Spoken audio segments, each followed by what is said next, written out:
আসসালামু আলাইকুম রহমতুল্লাহ। হজরত, আমার একটি প্রশ্ন, আমি জানতে চাচ্ছিলাম মহিলাদের কতটুকু পর্দা ফরজ। অনেকে বলে যে মাথার চুল থেকে নিয়ে পায়ের নিচ পর্যন্ত, আবার কেউ কেউ বলে মুখ খুলে রাখলে তাতে কোনো সমস্যা নেই। এ বিষয়টা আমার কাছে অস্পষ্ট। যদি আপনি আমাকে দয়া করে স্পষ্ট করে দিতেন তাহলে উপকৃত হতাম। তাফসিরে মারিফুল কোরআনে সূরা নূরের আয়াত ইউদনিনা আলাইহিন্না মিন জালাবিবিহিন, এই আয়াতের অধীনে এই বিষয়ক লম্বা চওড়া আলোচনা পেয়ে যাবেন। মূল খটকাটা হলো চেহারা নিয়ে, মূল খটকাটা চেহারা নিয়ে। আর আমাদের দেশে কিছু হুজুর, বুঝে হোক না বুঝে হোক, তারা চেহারা পর্দার অংশ নাই ফতোয়াটা বলে খুব বেশি মজা পায়। দুদিন পর পর এই আলোচনা সমাজে ছড়িয়ে যায়। যদিও যারা ফতোয়া দেয় তাদের বউর চেহারা জীবনে দেখবেন না, মানে ফতোয়া যাই দেখ, কিন্তু নিজের বউরে ঠিকই পর্দায় রাখবে, তবে অন্যদের বউয়ের চেহারা খোলানোর ব্যবস্থা করবে। এমনি তো ফিতনার জামানা, মহিলারা অনেকে হয়ে আছে না চুন্না বুড়ি, তার উপর যদি পরে ঢোলের বাড়ি, এমনি পর্দায় রাখা যায় না। আর যদি ফতোয়া পেয়ে যায় যে চেহারা মোবারক পর্দার অংশ না, আর লাগে কি? আচ্ছা, আমার একটা কথা বলেন, ওই কোরআন এবং হাদিসের লম্বা দলিলের আলোচনায় না গেলাম, আমাকে শুধু দুইটা প্রশ্নের জবাব দেন। এক নম্বর প্রশ্ন, চেহারা মোবারককে যদি খোলা রাখা যায়, যে চেহারা হলো সৌন্দর্যের আধার, সৌন্দর্যের মূল পাত্র, এবং চেহারা তো শুধু নর্মালভাবে খোলা রাখে তা না, সাজুগুজু তো থাকেই। এমনকি লিপস্টিক বলেন, চেহারার মধ্যে ময়দা সুন্দরী আটা সুন্দরী হওয়ার জন্য যা কিছু লাগে, ভ্রু প্লাগ, দাঁত সাইজ করা, এগুলো তো থাকেই। আচ্ছা, আমার এটা বোঝান যে যদি চেহারাই খোলা রাখা যায় তাহলে হাত ঢাকার কি ফজিলত আছে, চুল ঢাকার কি ফজিলত আছে, পা ঢাকার কি ফজিলত আছে? চেহারা দেখে যে ফিতনায় পড়বে না, চেহারা দেখে যে ফিতনায় পড়বে না, ও খালি হাত দেখেই ফিতনায় পড়বে, ও খালি চুল দেখেই ফিতনায় পড়বে, ও খালি পা দেখেই ফিতনায় পড়বে, এইটা তো কিছুতেই বুঝে ধরে না। কারণ চেহারা হলো মূল জিনিস। বিয়ে করতে গেলেও খালি হাত পা দেখে না, চেহারাটা আগে দেখে, চেহারা মানুষ আগে দেখে। তো যদি বলে না চেহারায় কোনো ফিতনা নাই, তা হাতে পায়ে চুলে শরীরের অধিকাংশ জায়গায় বলবেন ফিতনা নাই, তখন দুদিন পর ফতোয়া হাজির করবে। ওই বড় বড় জিনিসগুলো বাদে বাকি সবই খোলা রাখা যাবে, কোনো সমস্যা না। শুধু যেগুলো আওরাতে গালিজে একেবারে মূল জিনিস, মানে যেগুলো একেবারে নিজের মাহরামের সামনেও লোকে খোলে না, শুধুমাত্র এগুলোই ঢাইকা রাখো, বাকি সব খুলে রাখো। দুই নম্বরে আমারে বলেন, আল্লাহ রসুল সাল্লাল্লাহু আলাইহি সাল্লাম এত বেশি সতর্ক ছিলেন, অন্ধ সাহাবী ঘরে এসেছেন, তখনও তার স্ত্রীকে ভেতরে চলে যেতে বললেন। এবং তারা যখন বলল, ইয়া রাসূলুল্লাহ, সে তো অন্ধ, আমাদেরকে দেখবে না, নবী বললেন, বুঝলাম সে অন্ধ, তোরা কি অন্ধ নাকি?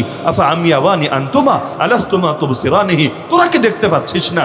আচ্ছা, রাসূলের স্ত্রী মুমিনের মা, মুমিনের মা, তো মুমিনের মা দেখবে তার সন্তানকে, এতে পর্যন্ত রাসূল নিষেধ করে দিচ্ছে। অথচ রাসূলের কোনো স্ত্রীকে কোনো উম্মত বিয়ে করতে পারে না, হারাম।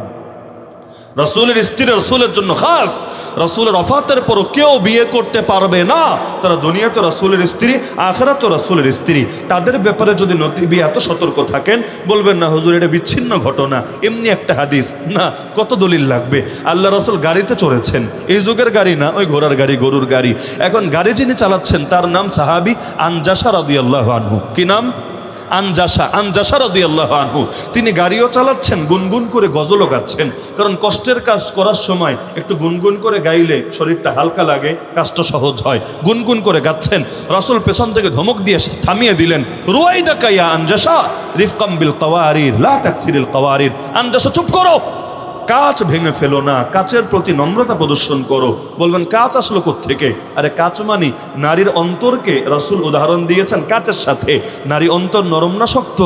অনেক নরম। তো তুমি গান গেও না, না হলে তার অন্তরে ওয়াসওয়াসা ঢুকলেও ঢুকতে পারে। তা আল্লাহর রাসূল যদি নিজের স্ত্রী, যার চাইতে পবিত্র নারী গোটা বাংলাদেশ কেন গোটা দুনিয়া মিলিয়েও কারো মধ্যে খুঁজে পাবেন না, যারা মুমিনদের মা, তাদের ব্যাপারে খালি কণ্ঠ শুনতে এত সতর্ক থাকে, তাহলে বাকিটার ব্যাপারে আপনি কি বলবেন?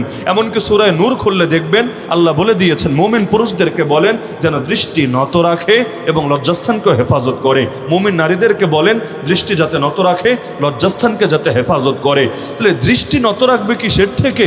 আরে দৃষ্টি যদি নত রাখাই কোরআনের আদেশ হয়ে থাকে, তার মানে কি? যাতে করে নারীর দিকে নজর নাই যায়। আর সেখানে আপনি এমন এক সমাজ যেখানে অধিকাংশ ছেলেকে নিয়ন্ত্রণ করা যায় না, তাদের সামনে চেহারা খোলা রাখার ফজিলত বয়ান করে দিবেন, বাকি পরিণতি কি হবে এটাও তো আপনাকে ভাবতে হবে। হ্যাঁ, আমি দায়িত্ববোধের সাথে বলছি, ওই সমাজে নারী চেহারা খুলেও চলতে পারবে যেই সমাজের প্রতিটা পুরুষ এই আয়াতের উপর আমল করবে। মানে বুঝতে পারছেন? একেবারে চেহারা খুলে বের হলো, ভুলেও তাকাবে না, চোখের কোনাও যাবে না, বখাটে তো নাই সমাজে। এরকম যদি কোনো সমাজ কোনোদিন গড়তে পারেন, চলুক না। যেমন কিয়ামতের দিন সবাই ল্যাংটা থাকবে। এই হাদিস যখন নবী শুনালেন, আম্মাজান অবাক, আয়েশা রাদিয়াল্লাহু আনহা বলছেন, ইয়া রাসূলুল্লাহ কি বলেন? বলে ছেলেরা মেয়েদেরটা দেখে ফেলবে, মেয়েরা ছেলেদেরটা দেখে ফেলবে। রাসূল বললেন, না রে আয়েশা, পরিস্থিতি এতটা ভয়ঙ্কর হবে, মানুষ তো নিজের কথাই ভুলে যাবে, অন্যের কথা পরে ইয়া নাফসি ইয়া নাফসি ইয়া নাফসি করতে থাকবে। তাহলে ওই রকম সমাজ যদি করতে পারেন, তখন বয়ান দিতে আইসেন যেই সমাজে 9 বছরের মেয়েও ধর্ষিতা হয়। 2-3 দিন আগের কথা, র্যাব সদস্য পর্যন্ত এটার বর্ণনা দিতে গিয়ে চোখের পানি ধরে রাখতে পারেনি, কেঁদে ফেলেছে। রাখেন 9 বছর, 90 বছরের বুড়িও বাংলাদেশে ধর্ষিতা হয়েছে, 3 বছরের মেয়েও বাংলাদেশে ধর্ষিতা হয়েছে। ব্লেড দিয়ে লজ্জাস্থান কেটে পর্যন্ত তার সাথে ধর্ষণের কাজ করেছে। এমনকি এমন এক দেশে থাকি, পত্রিকা এগুলো দেখা লাগে, ভাইয়ের হাতে বোন ধর্ষিতা, বাবার হাতে মেয়ে ধর্ষিতা, আরে আপনজনের হাতে, মামা চাচার হাতে মেয়ে ধর্ষিতা। তো যেই সমাজ এতটা নিকৃষ্ট হয়ে গিয়েছে, ওই সমাজে তো সতর্কতা আগের চাইতে বেশি ধারণ করার প্রয়োজন পড়েছে। যেখানে মসজিদে নামাজ পড়ার চাইতে নারীদের জন্য আমরা বলি ঘরে নামাজ পড়ো, এতেই সওয়াব বেশি পাবা। এবং সবাই একমত মসজিদে এসে যদি, মসজিদে যেখানে আলাদা স্পেস আছে, মনে করেন কোনো জরুরতে এসেছে, ওখানে নামাজ পড়ার চাইতে নারী যদি তার ঘরে নামাজ পড়ে, সওয়াব কম হবে না বেশি হবে? অবশ্যই বেশি হবে, কারণ নারীর জন্য পর্দা সবচাইতে গুরুত্বপূর্ণ। যদি তার অন্য কাজ করতে গেলে পর্দা খোয়ানো লাগে, ওই কাজ বাদ দিবে। অনেকে এসে পরামর্শ চায়, হুজুর আমার বোন মেডিকেলে পড়বে, কিন্তু মেডিকেলে পড়তে গেলে অনেক ক্ষেত্রে পর্দা তার লঙ্ঘন করা লাগে। কোন কোন ক্ষেত্রে লাগে এটা জেনারেল লাইনের স্টুডেন্ট যারা আছেন সকলে জানা আছে। অনেক ক্ষেত্রে দেখা যায় নাইট ডিউটি পড়েছে, সারা রাত তাকে ইন্টার্নি করার জন্য কাটিয়ে দিতে হবে, একজন ছেলে থাকবে একজন মেয়ে থাকবে, এভাবেই ডিউটি পালন করতে হবে। তো জিজ্ঞাসা করে কি করব, ডাক্তারেরও তো দরকার আছে। ডাক্তার যদি মেয়েদের মধ্যে না হয়, তাহলে আপনারা বিপদে পড়লে, আপনাদের ফ্যামিলির নারীরা বিপদে পড়লেই কে তার সাহায্যে এগিয়ে আসবে? আমি এক বাক্যে বলি, মহিলা ডাক্তারের অভাব নাই সমাজে, অভাব পড়বেও না। কারণ সব মহিলারা যে পাক্কা দিনদার বিষয়টা এমন না। আর এই দেশের মধ্যে সেকুলার বহুত আছে, বদ্দিন বহুত আছে, কাফের মুশরিকও বহুত আছে। তো মহিলা ডাক্তার যদি কোনোদিন পুরো শূন্য হয় আর ওদের মধ্যে কেউ পড়াশোনা না করে, তখন টেনশন কইরো, এর আগে টেনশন করা লাগবে না। ফরজ আগে, নফল পরে। এখন পাগড়ি বাঁধার ফজিলত শুনলেন, লুঙ্গি পরার ফজিলত বয়ান করতে আমার মনে নাই, এই জন্য আপনি লুঙ্গিটা খুইলা মাথায় বাইদা ভাবলেন জামানুর হাসান বসরি হয়ে গেছি। এর চাইতে হাস্যকর বিষয় কি হবে? আপনি আরেকজনের খেদমত করে সুন্নত মুস্তাহাব জিন্দা করবেন আর নিজের ফরজ করে জাহান্নাম কামাবেন, তাহলে কি অর্জন হলো আর কি আপনার লসটা হলো? এজন্য পর্দা সবার আগে, মনে থাকবে তো ইনশাআল্লাহ।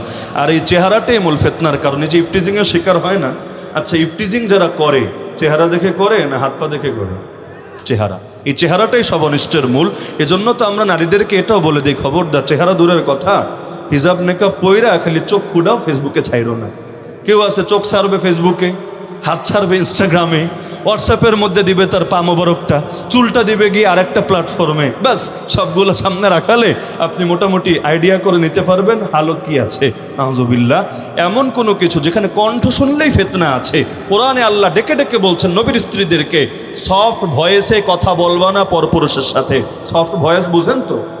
নারীদের কণ্ঠ তো এমনিই কোমল, সফট ভয়েসে পরপুরুষের সাথে কথা বলবা না, তাহলে কি হবে? ফায়াতমা আল্লাযী ফি কলবিহি মারাদ, যাদের অন্তরে শাহওয়াত আছে ওদের ভেতরে গুনাহের খেয়াল চলে আসবে।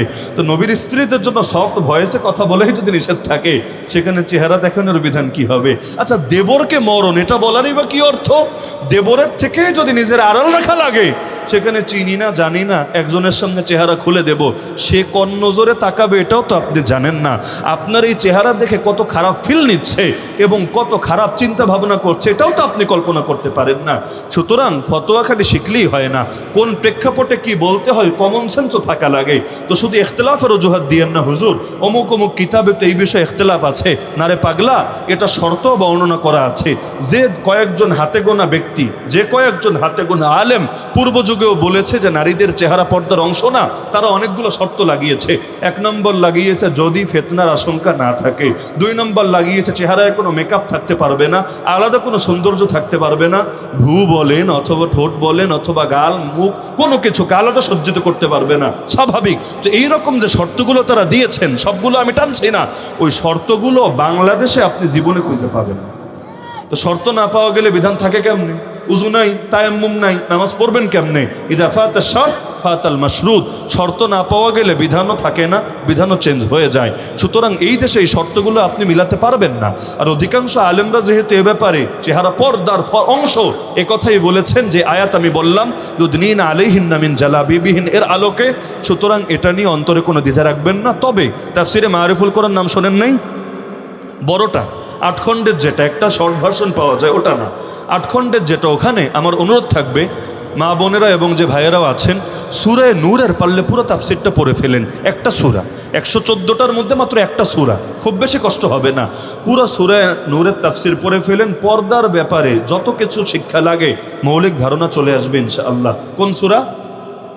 কয় নম্বর পারায়? 18 নম্বর পারা। 18 নম্বর পারা কোন সূরা? সূরা নূর। কোন তাফসির বললাম? তাফসিরে মারিফুল কোরআন। হ্যাঁ, একমাত্র এটা থেকেই পড়তে হবে জরুরি না, এটা থেকে প্রথমে পড়েন, তারপরেও 10টা 20টা তাফসির প্রয়োজনে দেখেন, সমস্যা নাই।